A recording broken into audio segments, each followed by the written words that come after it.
श्रीकृष्ण आणि सुदामा हे बालमित्र होते. सुदामा गोकुळ नगरीचा ब्राह्मण होता. त्याची परिस्थिती खूप गरीब होती. तो श्रीकृष्ण सोबत एकाच गुरुकुलमध्ये अध्ययन करत होते.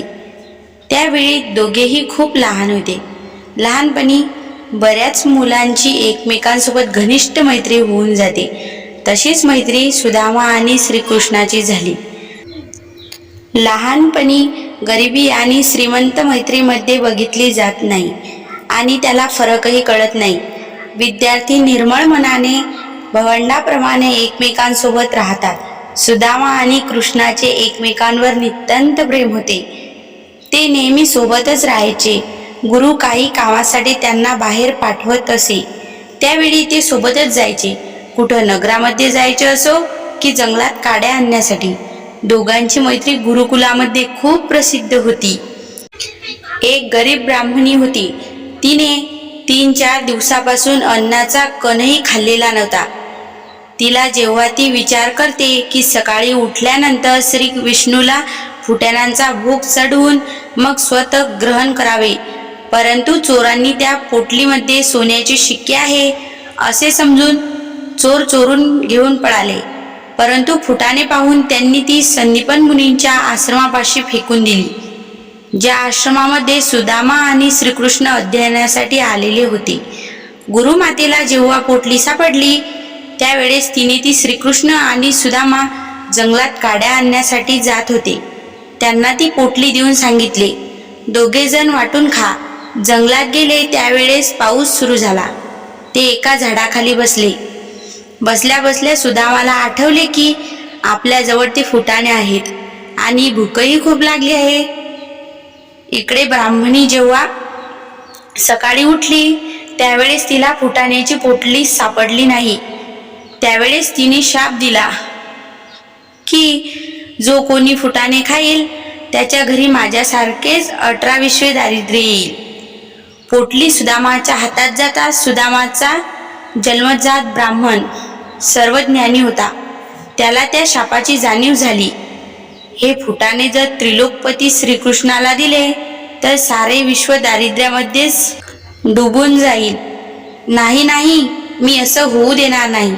मी जिवंत असताना श्रीकृष्णावर दारिद्र्य येऊ देणार नाही. म्हणून श्रीकृष्णाला त्यातील फुटाणे दिले नाही व सर्व फुटाणे स्वतः खाल्ले आणि सुदामाने गरीब ब्राह्मणीचा शाप स्वतःवर घेऊन श्रीकृष्णाला दारिद्र्य होण्यापासून वाचवले. खाण्याचा आवाज ऐकून श्रीकृष्णाने विचारले, काय खातो आहेस मित्रा?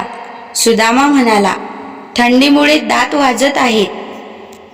खात तर काहीच नाही. सुदामा, तू तर खूप दारिद्र्य आणि कंजूस आहे. फुटाण्यासाठी मित्राला खोटं बोललास. हे बोलण्याचा उशीर का? सुदामाच्या गळ्यात दारिद्र्य आणि कंगाली पडली आणि सुदामा अजूनच गरीब झाला. अध्ययनाचा काळ पूर्ण झाला आणि सुदामा आपल्या घरी गेला. सुदामाचे लग्न झाले, मुले झाले. आई वडिलांचा वृद्धपण काळातच मृत्यू झाला. गरिबी दिवसेंदिवस वाढतच चालली होती. काहीच फरक पडला नाही किंवा बदल झाला नाही. तसेच दिवसामागून दिवस चालले होते. इकडे श्रीकृष्ण द्वारकेचे राजा झाले होते. त्यांचे नाव कीर्ती बरीच वाढली होती. त्यांचे लोक परमेश्वराप्रमाणे पूजा करत होते.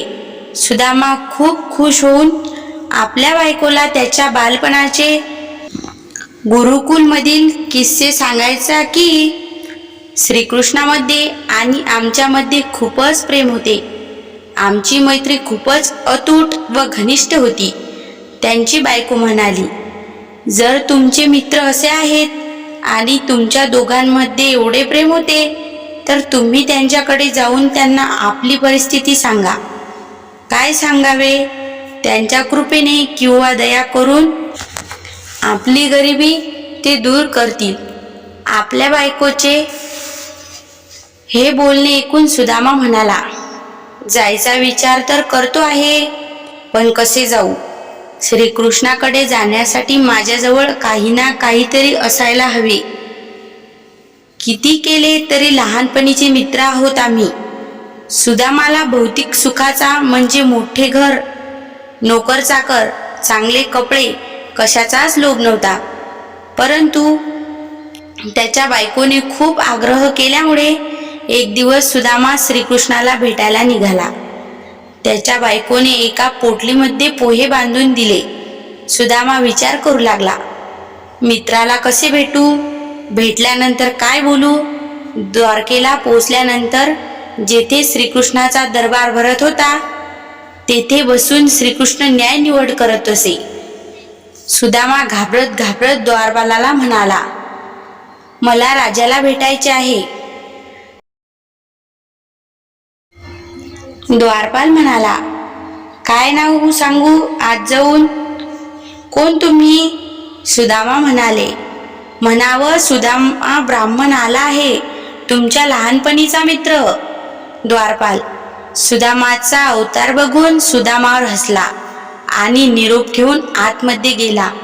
हे ऐकता श्रीकृष्ण ताटकन सिंहासनावरून उठून अनवाणी पायांनी पळत येऊन सुदामाच्या गळ्यात पडून मिठी मारली, खुशाली विचारली आणि खूप आदराने व प्रेमाने त्याला आपल्या सिंहासनावर बसवले आणि सुदामाचे पाय धुतले, जवळ बसवले आणि हळूच विचारले, माझ्या वहिनीने माझ्यासाठी काय पाठवलं. हे बोलता श्रीकृष्णांनी सुदामाचा पदरात बांधलेली पोह्याची पोटली सोडली आणि खूपच चवीने खाऊ लागले. चावत चावत बोलत होते, किती स्वादिष्ट पोहे आहेत, किती चांगल्या आहेत वहिनी. श्रीकृष्णाची बोलणी ऐकून सुदामा खुश झाला. श्रीकृष्णाला मित्राला आपल्या जवळ थांबून खूप सेवा केली आणि खूप आदराने त्याला निरोप दिला. निघताना सुदामाने कृष्णाला आपल्या गरिबीविषयी सांगितले नाही किंवा काही मागितले नाही. श्रीकृष्णानेही काही दिले नाही. सुदामा जसा खाली हात गेला होता तसाच खाली हात परतीच्या वाटेला लागला. घरी जाताना विचार करू लागला की घरी जाऊन बायकोला काय सांगू, मित्राकडून काय आणले आहे. सुदामा गोकुळात पोहोचला. तो आपल्या घराजवळ गेला, परंतु त्याला आपले घर सापडत नव्हते. त्यांचे घर कच्च्या मातीत बांधलेले झोपडीसारखे होते, गाईच्या गोठ्याप्रमाणेच होते आणि ते कुठेच दिसत नव्हते. तो उभा राहून विचारणार तितक्यात त्याचा मुलगा समोर आला. त्याने नवीन कपडे घातले होते. वडिलांना म्हणाला, पिताजी तुम्हाला येण्यास बराच वेळ लागला. द्वारकेमधून तुम्ही ज्या लोकांना पाठवले होते त्यांनी हा महल तयार केला आहे. खूप सारे सामान आणि खूप धनही देऊन गेले. आई आपलीच वाट बघत आहे. आपण चला बघा, किती सुंदर महल बनवला आहे. मुलांचे बोलणे ऐकून आणि झोपडीचे महाल बघून सुदामा समजून गेला की हे सगळे प्रभू श्रीकृष्णाची लीला आहे. श्रीकृष्णाने मला द्वारकेला थांबवून घेतले आणि माझ्या पाठीमागे ही लीला रचली होती आणि मला अंदाजही येऊ दिला नाही. महल एवढा सुंदर होता की त्याच्यासारखा एखादाच कदाचित नसेलही. महल बनवण्यासाठी जसे काही स्वत विश्वकर्मा स्वर्गातून आले होते तेव्हाच तर महल एवढा सुंदर बनला होता. भगवान श्रीकृष्णाची लीला पाहून सुदामा खुश झाला. श्रीकृष्णाला काही न सांगताच सर्व समजले होते. तेव्हापासून सुदामा श्रीकृष्णाची भक्ती करू लागला. श्रीकृष्णाच्या लाडक्या भक्तामध्ये सुदामाचे नाव आदराने घेतले जाते. तर मित्रांनो, आजची श्रीकृष्णाची आणि सुदामाची कथा तुम्हाला कशी वाटली कमेंट करून नक्की सांगा.